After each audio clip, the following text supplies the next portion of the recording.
In the tropical waters surrounding Mexico's Yucatán Peninsula, cave divers have made an unexpected discovery. We dive underneath the coastline in an underwater cave. Then we pop up in this magical place. I was so surprised to find manatees in an area that I thought they were just inexistent anymore. The most important thing for manatees right now is the loss of habitat. The development in this area has been increasingly intensive. It is extremely imperative that development does not collapse caves. If they cut the flow and the fresh water is not feeding anymore, everything is going to be dead here.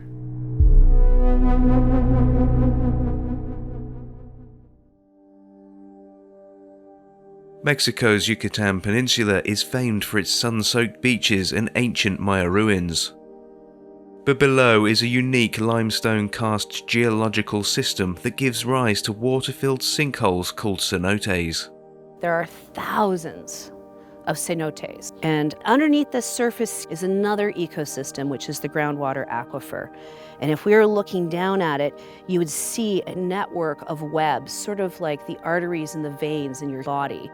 They're great big human-sized passages with water flowing through them at kilometers and miles per day, just like surface rivers.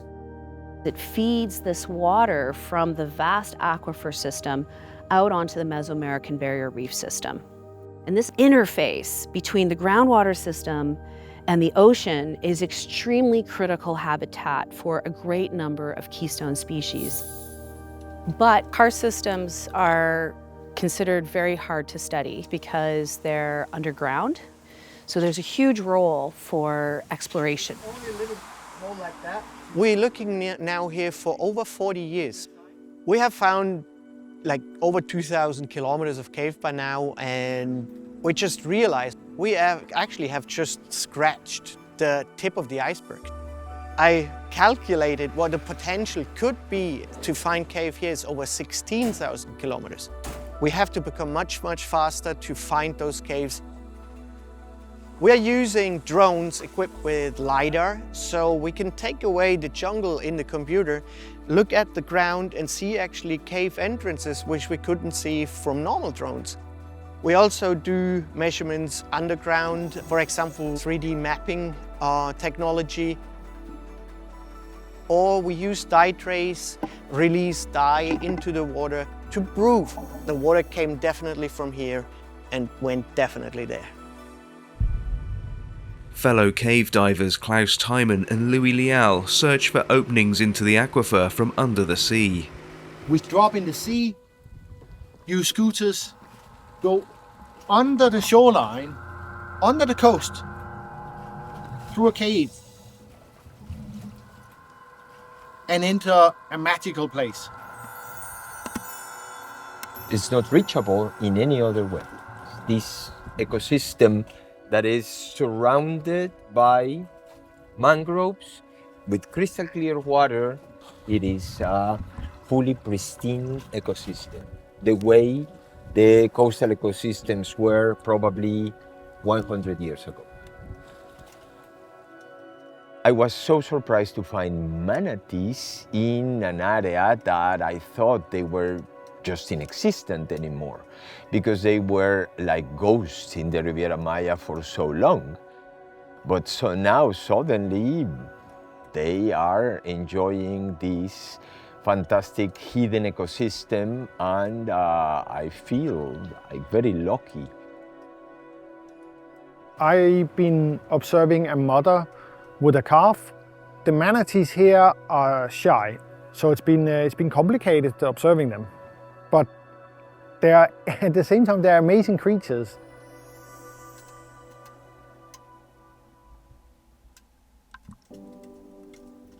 We have an estimation of 250 manatees in all the area of the Mexican Caribbean, of the Quintana Roo state.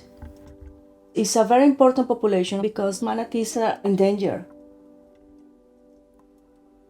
Manatees eat a lot, and this is very important because what they do is to transform the vegetation in very, very small particles that are coming back to the ecosystem through the feces and through the urine, and they are doing this in order that other animals and other organisms can use these particles. So they are very important for the productivity of the area, which means more seagrasses, more mangrove, more plants, and more animals and more everything.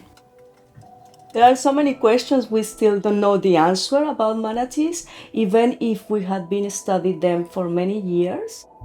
But the most important thing for manatees right now is the loss of habitat. Although manatees are endangered, only their marine habitat is protected. The vast inland waterways are not. The development in this area has been increasingly intensive. The threats are numerous, and they're coming from both the top down and from the bottom up. First of all, you end up with a massive area underneath the urban landscape that is heavily impacted with all sorts of dripping in compounds, whether it's gasoline or burnt garbage, etc. If you're in a town that has sewer pipes that go to a treatment plant, that treated water is then injected down into the groundwater system. The bacteria that live down there are exploding on this buffet of nutrient-loaded wastewater. It's a deterioration of the water quality, and it ultimately impedes everything else from living there.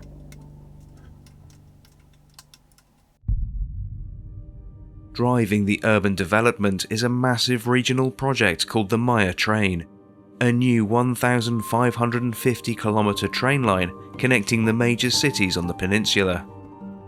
If it is developed in a way that there is systematic collapse and infill of cave systems along the way, that will destroy the hydrological function, which means everything to the coast, all these coletas, all these blue holes, all of this fresh bathing water onto the Mesoamerican Barrier Reef will not be arriving. And so it will also be heavily impacted. If that was manatee habitat, they can no longer live there. They have just lost a coleta to live in. It is extremely imperative that development does not collapse caves or fill them in with gravel or fill them in with cement. Imperative. I have noticed one terrible area where the flow was completely cut, that the place died. There's no oxygen anymore, there's no exchange of water anymore. There are layers and layers of hydrogen sulfide that come from the degradation of organic matter. So this dead place, it's really a very strong and very harsh comparison with this super pristine and super untouched place.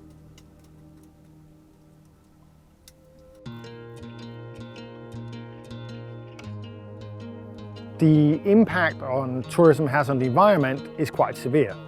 But what's special here is that the hotel that used to be here got devastated in a hurricane, and since then it hasn't been rebuilt. So it's mostly free of people, and that has allowed the manatees to claim this habitat.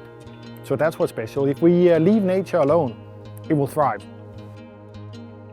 Manatees are very adaptable to different environments. So I think this is urgent to study more about these new habitats. With the scientific proof, we can actually go out and say, this is where the water comes from, this is where it goes, this is how the aquifer is functioning, and with this we can actually demand protection for this area. Discovering this magical place makes me very happy because it gives me hope. And I feel that not everything is lost and that we have a very good chance of preserving probably the last of these kind of ecosystems in the coastal area.